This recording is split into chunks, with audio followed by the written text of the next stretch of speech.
Motor vehicles have become a major part of our culture. We depend on them for work, errands, and fun.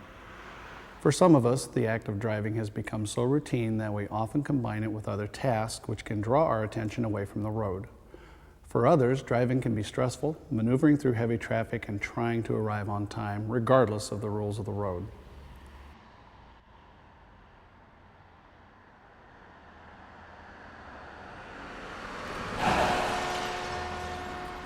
Motor vehicle-related crashes are the #1 cause of injury and death in our communities due to two major factors: distractions while driving and failure to obey traffic laws. Law enforcement agencies throughout the state are responding. They are stepping up enforcement and educational efforts. This video was created to educate drivers on behaviors that can increase the chances of a crash and the laws that are intended to reduce the risk of injury or death. While vehicle-to-vehicle crashes are quite common and serious, this video focuses predominantly on vehicle-to-pedestrian or bicycle collisions. Every year in Wisconsin, an average of 2,800 crashes occur between pedestrians or bicyclists and motor vehicles. In every case, the pedestrian or bicyclist is injured or killed. It is a serious problem. When you're driving in your car, you do frequently see vehicles speeding, running stop signs, stop lights, and failing to yield. All of those behaviors pose a serious risk to pedestrians and bicyclists. Sometimes it seems that everyone is breaking the rules. Ironically, nearly every driver has a complaint about the other driver's behavior. We can change our traffic culture, but it depends upon you, me, all of us as drivers. Our driving behavior must change. We can start by looking in the mirror. My name is Bill Murphy, and I'm a police officer for the city of Madison.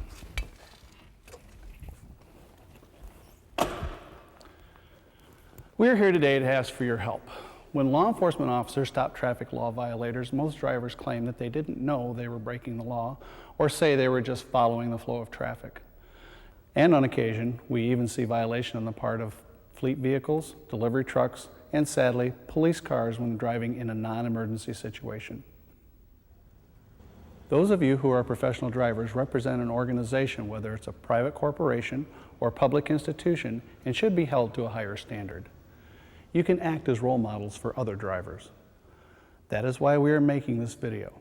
Local law enforcement all over the state are making a priority of informing the public of the state statutes and to demonstrate some of the situations in which they apply. The majority of traffic violations and crashes occur because the driver is not paying attention. Whether talking on a cell phone, talking to passengers, or changing the radio station, any behavior that takes your attention away from driving can lead to traffic violations or collisions.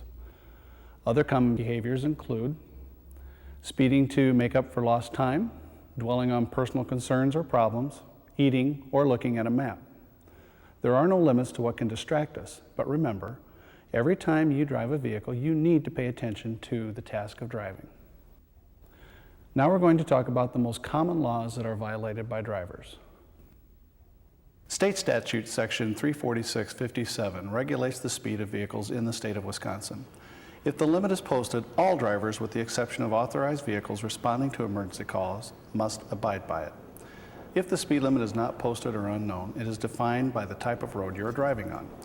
Typically, state highways are 55 miles per hour, residential streets are 25 miles per hour, and school zones are 15 miles per hour during the times that children will be arriving or getting out of school, or any time children are present.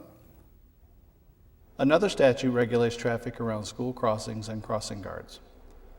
When approaching a school crossing, drivers must travel 15 miles per hour when children are present or when an adult crossing guard is in the crosswalk area or in the street moving cones.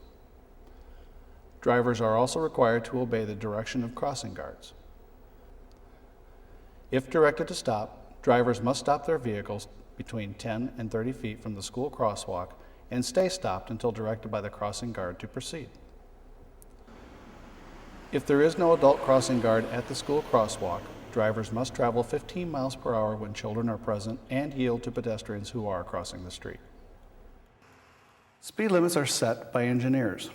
They use formulas designed to calculate the safe speeds for all drivers and must take into account the ever-increasing number of vehicles on the road.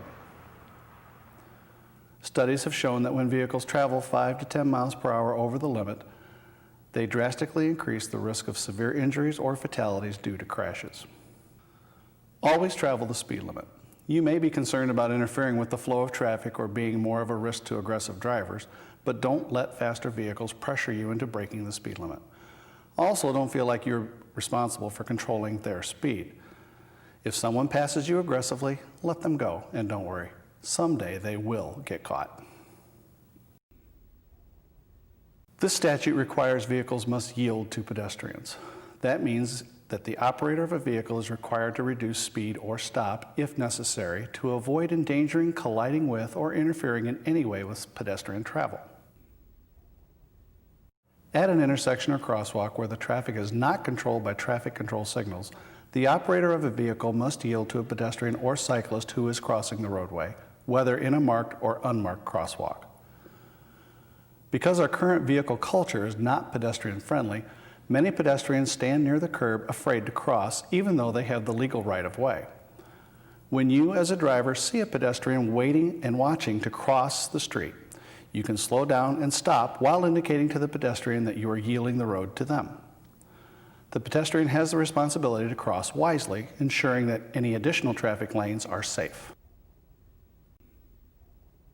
If the pedestrian is using a white cane or a guide dog, drivers of vehicles must stop at least 10 feet away, even if he or she is crossing outside of a crosswalk area. It is the responsibility of every driver to ensure that a visually impaired pedestrian crosses the street without accident or injury. If you see a vehicle stopped at an intersection or a crosswalk to permit a pedestrian or bicyclist to cross the roadway, you must not overtake and pass the stopped vehicle. A common excuse for motorists who pass a vehicle stopped for pedestrians is that they did not see the pedestrian crossing. But anytime you see another driver slowing or stopping their vehicle, it is your responsibility to identify if they are stopping for a pedestrian, avoiding a hazardous situation, or just waiting to turn. Some drivers think that if they slow or stop for pedestrians, they will either be rear-ended or the car behind them will pass them and hit the pedestrian. When a vehicle rear-ends the vehicle in front of it, that driver was breaking the law. They were either speeding, following too close, or not paying attention. Remember, you can't control what other drivers are doing. You should only be concerned with what you can do to improve traffic safety by your driving behavior. Another common hazard for pedestrians is from vehicles failing to stop prior to the crosswalk for stop signs. State law indicates if there is a clearly marked stop line, the vehicle shall stop prior to the line. If there is no stop line, the vehicle shall stop immediately before entering the crosswalk. If there is neither a stop line, marked or unmarked crosswalk, or if your view is obstructed when stopped at the stop line or crosswalk, you should stop prior to entering the intersection at a location where you can efficiently observe the vehicular traffic on the intersecting roadway and look for any pedestrians crossing from the sidewalk. Vehicles pulling out of alleys, parking lots, or driveways are a primary hazard to pedestrians, especially children. This statute requires the operators of a vehicle to stop prior to moving onto the sidewalk when exiting from these locations. Many motor vehicle collisions, either with other vehicles or pedestrians, take place while turning. This often occurs because the driver may only look for oncoming motor vehicle traffic, may fail to look in the direction that they are traveling into, or may not be aware of pedestrians, bicyclists, or other vehicles in the roadway. An easy way to remember, if you are the one turning, you are the one who should yield to vehicles, bicycles, or pedestrians. Many drivers believe it is legal to enter and drive through an intersection when the signal was yellow. However, the statute that regulates traffic signals says that when facing a yellow signal, vehicles must stop before entering the intersection unless it is too close to stop safely. How do you decide if you can stop safely? Here's a good rule of thumb. If you see the signal change from yellow to red while you are driving through the intersection, you should have stopped for it. State Statute 346.14 regulates the travel distance between vehicles. A good guideline to follow is, you leave at least one car length per 10 miles per hour of vehicle speed between you and the car in front of you. That way you will have plenty of time to brake in the event of an emergency. This guideline is applicable for city and town streets in addition to the highways. Granted, the distance could increase based on external factors such as road conditions, traffic density, and weather, and on internal factors such as how we feel or our familiarity with these surroundings. As a driver, you are expected to know the rules and the laws of the road and to follow them. This video has highlighted a few of the traffic laws as they relate to pedestrian safety. Some of them may already be familiar to you, some may be new to you, but all of them are important and are being enforced by police and sheriff agencies all around the state. There are many other traffic laws that are equally important. You can learn more about them by contacting the Department of Motor Vehicles or your local law enforcement agency. Remember, you are responsible for your driving behavior. You are responsible to be alert.